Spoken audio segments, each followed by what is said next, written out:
दोस्तों, हमारी आज की कहानी आपके दिल को दहला देगी और आपकी रूह को झकझोर कर रख देगी। यह एक ऐसी दर्दनाक सच्चाई है जो समाज के उस काले चेहरे को उजागर करती है जहां मासूमियत का गला घोंट दिया जाता है और हैवानियत खुलेआम घूमती है।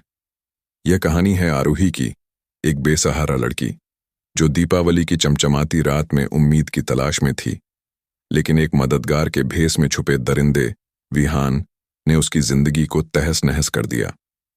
इस कहानी में आप देखेंगे कि कैसे एक मासूम लड़की की पुकार को समाज और व्यवस्था ने अनसुना कर दिया, कैसे न्याय के तराजू पर पैसा और रसूख भारी पड़ गया और कैसे गरीबों की चीखें दीवारों में दबकर रह गईं। ये कहानी न सिर्फ अत्याचार की क्रूरता को दिखाती है, बल्कि हमें सोचने पर मजबूर करती है कि हमारी खामोशी कितनी बर्बादी को न्योता देती है। तो आइए इस दर्द भरी दास्तान में डूब जाएं और जानें कि इंसानियत कहाँ खो गई है। कहानी में अंत तक बने रहें और अगर आपको कहानी पसंद आए तो कहानी को लाइक करें, शेयर करें और अगर हमारे चैनल पर नए हैं सब्सक्राइब करना ना भूलें। दीपावली की उस चमचमाती रात में, जब हर तरफ पटाखों की गूंज और दियों की रोशनी फैली हुई थी, आरूही नाम की एक 22 साल की युवती अकेली सड़क पर भटक रही थी। वह एक छोटे से गांव से शहर आई थी नौकरी की तलाश में, लेकिन किस्मत ने उसे बेसहारा छोड़ दिया था। उसका बैग चोरी हो गया जिसमें उसके सारे पैसे और फोन थे और अब वह ठंडी हवा में कांपती हुई भूखी प्यासी घूम रही थी। आरूही का चेहरा मासूम था, आंखें बड़ी बड़ी और भोली, जैसे दुनिया की कोई बुराई उसे छू न सकी हो। उसके माता पिता बचपन में ही गुजर चुके थे और रिश्तेदारों ने उसे बोझ समझकर छोड़ दिया था, इसलिए वह अकेली ही जिंदगी की जंग लड़ रही थी। तभी एक लगभग 35 साल का आदमी, जिसका नाम विहान था, अपनी लग्जरी कार से गुजरते हुए उसे देखा। विहान बाहर से देखने में सभ्य लगता था, मॉडर्न कपड़े, अच्छी नौकरी वाला इंजीनियर, लेकिन अंदर से वह एक दरिंदा था जो मौके की तलाश में रहता था। उसने कार रोकी और आरूही से पूछा, बहन, इतनी रात को अकेली क्या कर रही हो? लगता है मुसीबत में हो। मैं मदद कर सकता हूं। मेरे घर पास में है, वहां चलो, कुछ खा पी लो और सुबह तुम्हें जहां जाना हो छोड़ दूंगा। आरूही ने हिचकिचाते हुए देखा, लेकिन उसकी मासूमियत और बेसहारी ने उसे विश्वास करने पर मजबूर कर दिया। वह सोच रही थी कि दीपावली की रात में भगवान ने शायद कोई फरिश्ता भेजा है। विहान ने उसे कार में बिठाया, रास्ते में मीठी मीठी बातें की, उसके दर्द को सुना और खुद को एक नेक इंसान के रूप में पेश किया। लेकिन जैसे ही वे उसके लग्जरी अपार्टमेंट में पहुंचे, विहान की नीयत बदल गई। घर खाली था, पत्नी गांव गई हुई थी और अब आरूही उसके जाल में फंस चुकी थी। उसने दरवाजा बंद किया और आरूही को पानी देने के बहाने पास आया, लेकिन अचानक उसकी आंखों में वहशीपन चमक उठा। आरूही ने महसूस किया कि कुछ गलत है। वह पीछे हटी और बोली, भैया मुझे जाने दो, मुझे डर लग रहा है। लेकिन विहान ने हंसते हुए कहा, अब कहां जाओगी छोटी सी गुड़िया, आज दीपावली है, तुझे तोहफा दूंगा। उसने आरूही को दीवार से सटा दिया, उसके मुंह पर हाथ रखा ताकि चीख न निकले, और फिर शुरू हो गई वह हैवानियत जो किसी इंसान की नहीं लगती थी। विहान ने उसके कपड़े फाड़ दिए। आरूही की आंखों से आंसू बहने लगे। वह गिड़गिड़ाती रही, प्लीज मत करो, मैं तुम्हारी बहन जैसी हूं। लेकिन विहान के अंदर का जानवर जाग चुका था। उसने आरूही के साथ बलात्कार किया, उसके शरीर को नोच खसोट कर तहस नहस कर दिया, जैसे कोई भूखा शेर अपनी शिकार पर टूट पड़े।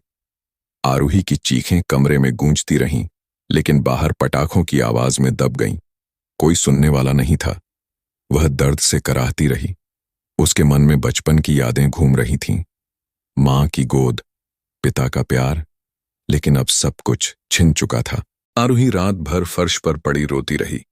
उसके शरीर पर घाव थे, आत्मा टूट चुकी थी। वह सोच रही थी कि दुनिया में ऐसे दरिंदे क्यों हैं जो मदद के नाम पर जिंदगी बर्बाद कर देते हैं। सुबह होते ही वह किसी तरह बाहर निकली, लेकिन उसकी आंखों में अब मासूमियत नहीं, सिर्फ डर और दर्द था। पुलिस में जाने की हिम्मत नहीं हुई, क्योंकि वह बेसहारा थी और समाज ऐसे मामलों में पीड़िता को ही दोष देता है। आरूही की जिंदगी हमेशा के लिए बदल गई। वह अब कभी दीपावली नहीं मना पाई। हर रात उस हैवानियत की याद में रोती रही, और विहान जैसे लोग बेखौफ घूमते रहे, इंतजार में अगले शिकार का। ये कहानी नहीं, एक सच्चाई है जो हमें रुलाती है, सोचने पर मजबूर करती है कि इंसानियत कहाँ खो गई है और ऐसी हैवानियत को रोकने के लिए क्या किया जाए। दीपावली की उस रात की हैवानियत ने आरूही को अंदर से तोड़ दिया था, लेकिन जिंदगी रुकती कहाँ है। वह किसी तरह शहर की गलियों में भटकती रही, छोटी मोटी नौकरियां करके गुजारा करने लगी। कभी किसी की दुकान पर साफ सफाई, कभी घरों में बर्तन मांजना, लेकिन हर रात नींद में वही दर्दनाक यादें उसे घेर लेतीं। विहान की वहशी आंखें, उसके स्पर्श का जहर जो उसके शरीर में घुल चुका था, और वह चुपचाप रोती रहती, क्योंकि किससे कहती, कौन सुनता उस बेसहारा की पुकार। महीनों बीत गए, आरूही ने हिम्मत जुटाई और एक दिन पुलिस स्टेशन पहुंची। थरथराती आवाज में अपनी आपबीती सुनाई, लेकिन इंस्पेक्टर ने ऊबते हुए कहा, कितने दिन पुरानी बात है, सबूत क्या है? और तुम्हारी तरह की लड़कियां तो ऐसे ही कहानियां बनाती हैं। फिर विहान का नाम सुनते ही उसका चेहरा बदल गया, क्योंकि विहान शहर का जाना पहचाना इंजीनियर था, अमीर घराने का, रसूखदार, जिसके पैसे और कनेक्शन पुलिस तक पहुंचते थे। आरूही की एफआईआर दर्ज हुई जरूर, लेकिन जांच का नामो निशान नहीं। हर बार स्टेशन जाने पर बहाने, फाइल गुम हो गई, गवाह नहीं मिले, या फिर विहान के वकील आ जाते जो आरूही को ही बदनाम करने की धमकी देते, कहते, तुम जैसे गरीबों को जल्दी इंसाफ कहाँ मिलता है, सालों लग जाते हैं और तब तक तुम्हारी जिंदगी और बर्बाद हो जाएगी। आरूही ने कोर्ट का दरवाजा खटखटाया, लेकिन वहां भी वही कहानी, तारीख पर तारीख। वकील के पैसे कहां से लाती वह बेचारी, जो 2 वक्त की रोटी के लिए संघर्ष कर रही थी, और विहान आराम से अपनी जिंदगी जी रहा था। नई कारें खरीदता, पार्टियों में जाता, जैसे कुछ हुआ ही ना हो। बल्कि उसने तो आरूही को फोन पर धमकी भी दी, चुप रहो वरना अगली बार जिंदा नहीं छोड़ूंगा। साल बीतते गए, आरूही की आंखों में उम्मीद की चमक फीकी पड़ती गई। वह अब एक टूटी हुई गुड़िया सी हो गई थी। दिन भर काम करती, रातें आंसुओं में काटती और सोचती कि क्यों दुनिया इतनी बेरहम है, जहां अमीरों की हैवानियत पर पर्दा डाल दिया जाता है और गरीबों की चीखें दीवारों में दब जाती हैं। एक दिन अखबार में पढ़ा कि विहान को प्रमोशन मिला है, कंपनी का स्टार एम्प्लॉई, और आरूही का दिल टूट गया। वह समझ गई कि इंसाफ का तराजू हमेशा पैसे की तरफ झुकता है। गरीबों को तो बस इंतजार करना पड़ता है, इंतजार न्याय का, जो कभी आता ही नहीं। अब आरूही अकेली ही अपनी जंग लड़ रही थी, लेकिन अंदर से वह मर चुकी थी।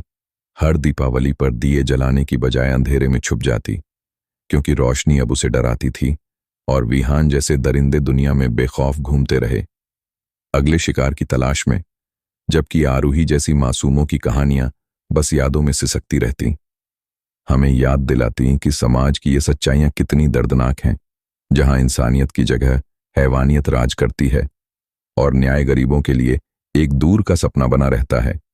इस कहानी की सबसे बड़ी सीख यह है कि समाज में इंसानियत की कमी और गरीबों के प्रति व्यवस्था की उदासीनता कितनी भयावह हो सकती है। यह हमें सिखाती है कि मदद का दिखावा करने वाले चेहरों के पीछे छुपे दरिंदों से सावधान रहना जरूरी है, और यह कि न्याय की राह में पैसा और रसूख अक्सर सच को दबा देते हैं।